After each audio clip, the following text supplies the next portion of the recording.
नमस्कार दोस्तों, आज हम लोग बात करने वाले हैं ऐसे विषय पे जो बेसिकली हर किसी के दिमाग में रहता है। विषय ये है कि अगर हमारे पास 1 करोड़ रुपए हैं, ठीक है, तो इन रुपए के साथ हम लोग क्या करें? ये सवाल काफ़ी सारे लोगों के दिमाग में रहता है। तो इस विषय को थोड़ा-सा जो है हम लोग यहाँ पर देखेंगे। तो सबसे पहले जो हमें ध्यान देना है वो जो है देखना ये है कि हम लोग हमारे इन्वेस्टमेंट्स को रेगुलर इनकम हम लोग कैसे पा सकते हैं, ये चीज़ हमें सबसे पहले देखना है। और दूसरा चीज़ हम लोग देखना है कि इन्वेस्टमेंट कहाँ करना चाहे। तो ये दोनों चीज़ों के ऊपर हमें हमेशा जो है सवाल आते हैं कि रेगुलर इनकम चाहिए, पर उन रेगुलर इनकम के लिए हमें इन्वेस्टमेंट कहाँ करना चाहिए, ये थोड़ा-सा सवाल जो है हमारे दिन में रहता है।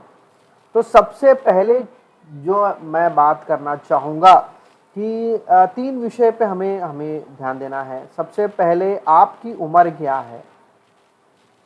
आपकी उम्र 25 साल है, 35 साल है, 45 साल है, 55 साल है या 60 के ऊपर आप हैं, तो किस जो है वर्ग में आप आते हो, तो ये बहुत जो है इम्पोर्टेंट रहता है फंड सिलेक्शन का और जो है बाकी चीज़ों का। दूसरी चीज़ पे हम लोग ध्यान देंगे और जो देखेंगे कि रिस्क प्रोफाइल का जो है बात हमें देखेंगे। तो रिस्क प्रोफाइल मतलब इन्वेस्टमेंट पे कितना रिस्क हम लोग लेना चाहते हैं, कितना रिस्क ले सकते हैं, इन विषय के ऊपर ध्यान देने वाला कॉन्सेप्ट जो है उसको हम लोग रिस्क प्रोफाइल करते हैं। और सबसे आखिरी बात जो हम लोग बात करते हैं, पहले 2 विषय को देख के इन्वेस्टमेंट पोर्टफोलियो हम लोग डिज़ाइन करते हैं। क्यों? क्योंकि ये 2 चीज़ बहुत इम्पॉर्टेंट है। उसके बाद हमें डिसाइड करता है कि इन्वेस्टमेंट पोर्टफोलियो क्या होना चाहिए। और यहाँ पर हम लोग बात करने वाले हैं दोस्तों सिर्फ म्यूचुअल फंड के ऊपर। दूसरे विषय पे अगर जो है आपको जानकारी चाहिए तो वो भी आप मुझसे पूछ सकते हो। कमेंट्स में आप बिल्कुल उस विषय पे पूछिएगा। अब एक-एक करके हम लोग चीज़ों की तरफ ध्यान देंगे। सबसे पहले विषय जो मैंने आपको कहा है कि ऐज, आपकी उम्र बहुत मैटर करता है इन्वेस्टमेंट के लिए।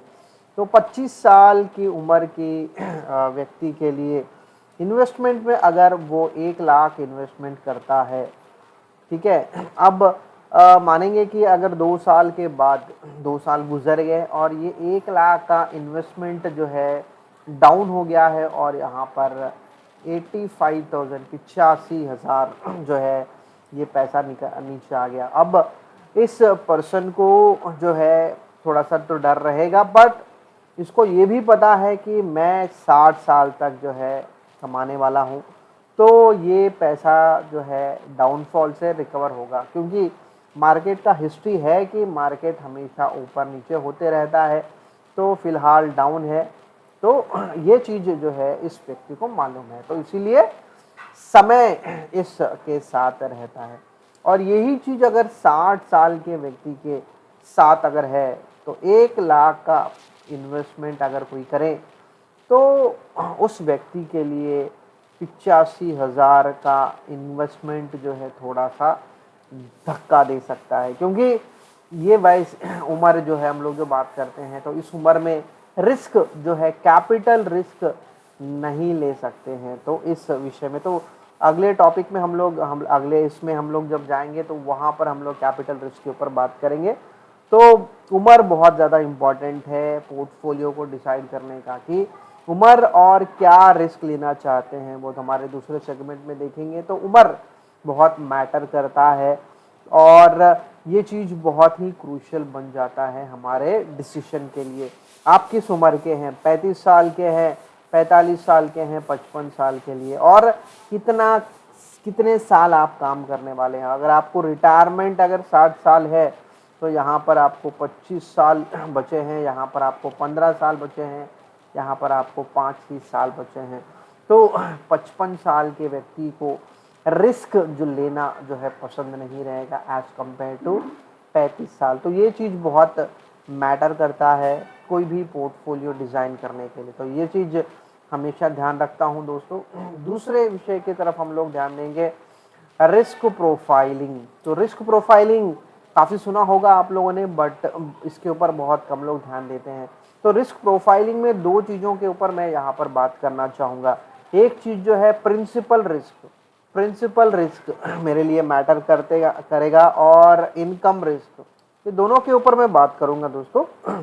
प्रिंसिपल रिस्क का मतलब ये है कि मैं अगर 1 करोड़ का इन्वेस्टमेंट कर रहा हूँ, तो मेरा ये 1 करोड़ जो है इसके ऊपर ज़्यादा रिस्क नहीं होना चाहिए, इसके ऊपर ज़्यादा रिस्क नहीं होना चाहिए। तो ये हमें बहुत जो है ध्यान देना चाहिए। तो 1 करोड़ के पैसे पे मेरा प्रिंसिपल रिस्क अगर मैं नहीं लेना चाहता हूँ, तो ये मेरे लिए बहुत इम्पॉर्टेंट हो जाता है। तो प्रिंसिपल रिस्क मेरा 1 करोड़ का इन्वेस्टमेंट है तो नहीं लेना चाहता हूँ, तो ये एक सवाल है। और दूसरा रिस्क जो मैं बात करता हूँ, इनकम रिस्क, मैंने एक्सपेक्ट किया है 9%, मेरे इन्वेस्टमेंट पे 10% का रिटर्न आ गया, मेरे इनकम पे 8% आ गया, तो यहाँ पर क्या है, एक्सपेक्टेशन 9% है। तो जितना डिविएशन मुझे मिलेगा मेरे एक्सपेक्टेड रिटर्न से, उतना मेरा इनकम रिस्क मेरे पोर्टफोलियो में ज़्यादा लेके आ रहा हूँ। तो यहाँ पर ये सामान्य तौर पे होता है, ये थोड़ा सा जो हमको जो है ध्यान देना पड़ेगा। बट हम लोग जब बात करते हैं, जो रिस्क प्रोफाइलिंग की बात करते हैं, तो इन दोनों चीज़ों के ऊपर बहुत ही ज़्यादा हमें ध्यान देना पड़ता है कि क्या हमें प्रिंसिपल रिस्क लेना है या इनकम रिस्क हम लोग ले सकते हैं। तो पोर्टफोलियो का डिज़ाइन इस तरीके से हमें करना पड़ता है। सो रिस्क प्रोफाइलिंग, इसको हम लोग जो है अलग अलग नाम देते हैं, risk averse, risk avoid, risk taker. तो अलग अलग जो है कैटेगरीज को जो है डिफाइन किया जाता है बेस्ड ऑन ये पैरामीटर। तो ये चीज़ बहुत इम्पॉर्टेंट है हमारे लिए, ठीक है। तो इस विषय को अगर हम लोग देखते हैं, तो अब बात करेंगे तीसरे पॉइंट की तरफ कि हम लोग इन्वेस्टमेंट कहाँ करें। तो इन्वेस्टमेंट अगर हम लोग करना चाहते हैं, तो पॉइंट आता है कि पोर्टफोलियो क्या हो मेरा, ठीक है, मेरा पोर्टफोलियो क्या होना चाहिए। तो इस पोर्टफोलियो के हिसाब से अगर मैं देखता हूं, तो पहले दो चीज़ों की तरफ हम लोगों ने ध्यान दिया। तो पोर्टफोलियो में सबसे पहला, अगर मेरा एक्सपेक्टेड रिटर्न 7.5% है दोस्तों, अगर मेरा पोर्टफोलियो जो है एवरेज मुझे 7.5% अगर मिल जाए, तो मुझे काफ़ी खुशी मिलेगी। मतलब 1 करोड़ के इन्वेस्टमेंट में मुझे से है सालाना मुझे 7 लाख के करीब मेरे पोर्टफोलियो पे मुझे रिटर्न मिल जाएगा, ठीक है। अब इस विषय की तरफ हम लोग अगर ध्यान देते हैं, तो ये 7.5 लाख मेरे लिए रेगुलर इनकम बनेगा। और ये पोर्टफोलियो में कैसे जो है बना सकता हूँ, इस पोर्टफोलियो के लिए मुझे डेट, हाइब्रिड कैटेगरी के फंड को मुझे चुनना है। तो इसमें भी बहुत छोटे छोटे अलग अलग पॉइंट है, उसकी तरफ हमें ध्यान देना है। बट जब मैं डेट हाइब्रिड की तरफ ध्यान देता हूँ, तो मेरे लिए ये जानना ज़रूरी है कि ये फंड जो है कहाँ पर इन्वेस्टमेंट करता है।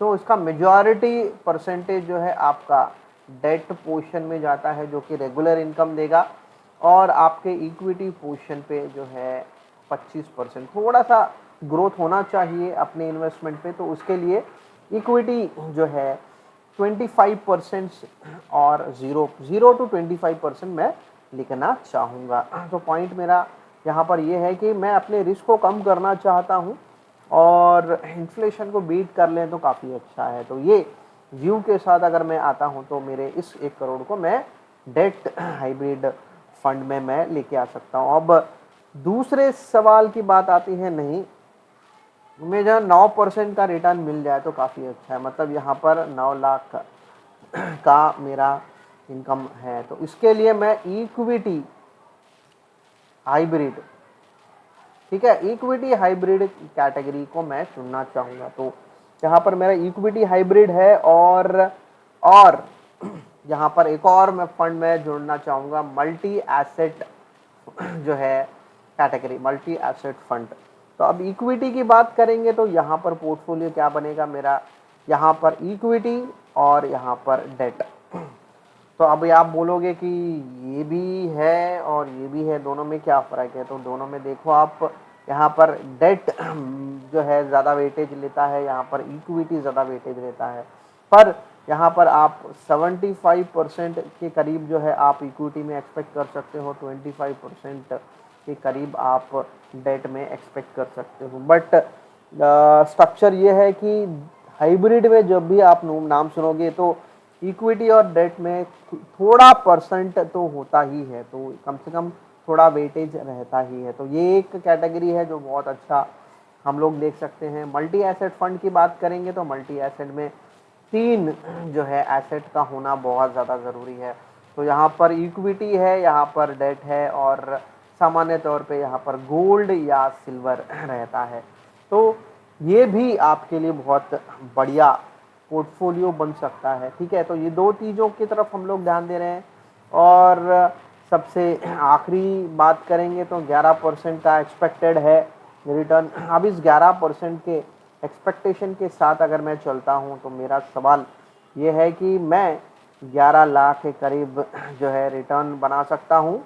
तो ये इक्विटी पोजीशन रहेगा, तो इंडेक्स प्रेफर करो आप, और साथ ही साथ इक्विटी म्यूचुअल फंड आप ले सकते हो। तो ये डिपेंड करता है कि आप इस इक्विटी पोर्टफोलियो में और अधिक कितना रिस्क लेना चाहते हो, तो ये बहुत मैटर करता है, ठीक है। तो इस पोर्टफोलियो के साथ मैं एक और चीज़ यहाँ पर जोड़ना चाहता हूँ पिछले इसमें, कि मेरे इस प्रिंसिपल रिस्क के को जो है लेने के साथ मुझे 2 चीज़ों की तरफ ध्यान देना है कि मेरे अदर एसेट्स हैं क्या, ठीक है। तो मैं कोई भी इन्वेस्टमेंट अगर मैं करना चाहता हूँ तो मेरे पास अदर एसेट्स हैं क्या, और दूसरे पॉइंट की तरफ हम लोग देखेंगे कि मुझे और भी जगह से रेगुलर इनकम मिलता है क्या।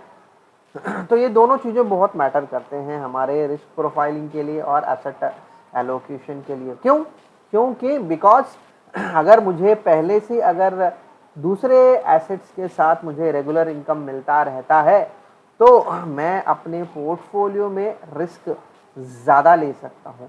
तो इस पोर्टफोलियो में रिस्क लेना चाहता हूँ तो ये मुझे कहाँ पर जो है पता चल सकता है। तो इसके लिए एक रिस्कोमीटर करके रहता है दोस्तों। तो रिस्कोमीटर आप किसी भी स्कीम के जो है स्कीम रिलेटेड डॉक्यूमेंट में आप जब देखोगे तो वहाँ पर रिस्कोमीटर करके वहाँ पर आपको लिखा रहेगा और क्या रिस्क कवर कर रहा है। इन 6 खानों में से कौन से खाने का जो है रिस्क ये पर्टिकुलर स्कीम जो है उठा रहा है। तो प्रिंसिपल रिस्क की बात करने वाला है। तो इसीलिए इस रिस्कोमीटर के द्वारा आप जो है डिफाइन कर सकते हो क्या होने वाला है, और एसेट्स और रेगुलर इनकम। तो ये सब चीज़ों के साथ अगर आप अपने पोर्टफोलियो को प्लान करना चाहते हो और जो है 1 करोड़ के इन्वेस्टमेंट के साथ 1 करोड़ के इन्वेस्टमेंट के साथ मुझे रेगुलर इनकम मिलना है, तो ये चीज़ों के साथ हम प्लान आउट कर सकते हैं। अब एक और आखिरी पॉइंट में कवर करना चाहूँगा मेरे इस वीडियो के ज़रिए कि जब भी हम लोग 1 करोड़ का इन्वेस्टमेंट प्लान करेंगे तो इसको आप SWP के ज़रिए प्लान कर सकते हो। और जो भी स्ट्रक्चर हम लोगों ने सोचा है 7.5%, 9%, 11%, तो इसका जो है परसेंटेज सालाना, अगर 9% आपने प्लान किया है तो सालाना आपके इस 1 करोड़ से प्रति जो है हर साल 9 लाख का पैसा जो है निकलती जाएगा। तो अभी नॉर्मली SWP में होता कैसा है कि over a period of time आपका पैसा बढ़ते रहेगा और इस पैसे से जो है हर साल 9 लाख निकलते जाएंगे। तो ये स्ट्रक्चर के ज़रिए जो है आपका पैसा निकलता है मार्केट से। अब बात ये है कि इस 1 करोड़ से अगर मेरा इन्वेस्टमेंट जो है अमाउंट निकल रहा है तो मेरा पोर्टफोलियो जो है 9% से ज़्यादा ग्रो होना चाहिए, तब जाके मेरे इस पोर्टफोलियो का डिप हम लोग नहीं देखेंगे। तो नॉर्मली जो है इक्विटी पोर्शन अगर आपकी जो है ओवरऑल इन्वेस्टमेंट में आता है, तो हम लोग ओवर अ जर्नी अगर हम लोग बात करेंगे, अगर आप 20 साल का जो है विड्रॉवल स्ट्रक्चर आप डिज़ाइन कर रहे हो 1 करोड़ के साथ, तो डेफिनेटली आपको कभी ना कभी इस पोर्टफोलियो में 15% का आप डिप एक्सपेक्ट कर सकते हो, अगर डेट पोर्शन बहुत ज़्यादा है। अगर इक्विटी पोर्शन ज़्यादा है तो ये जो है कम से कम 25% तक का भी फॉल आपको मिल जाएगा। तो ये चीज़ों के मतलब ये बहुत इम्पॉर्टेंट है, और डेफिनेटली इसके ऊपर मैं कुछ एग्जाम्पल भी लेके आऊँगा और आपको दिखाऊँगा भी। अगर आप एक पोर्टफोलियो के साथ अगर आप बन के चलते हो, तो आप किस तरीके से आप जो है रिटर्न पा सकते हो, किस तरीके से आप जो है रिटर्न जो है रेगुलर इनकम के रूप में आप पा सकते हो। तो बहुत ही बढ़िया रहता है दोस्तों, एक प्लान्ड तरीके से चलिए, बहुत यूज़फुल रहेगा आपके फ्यूचर के लिए। तो धन्यवाद दोस्तों।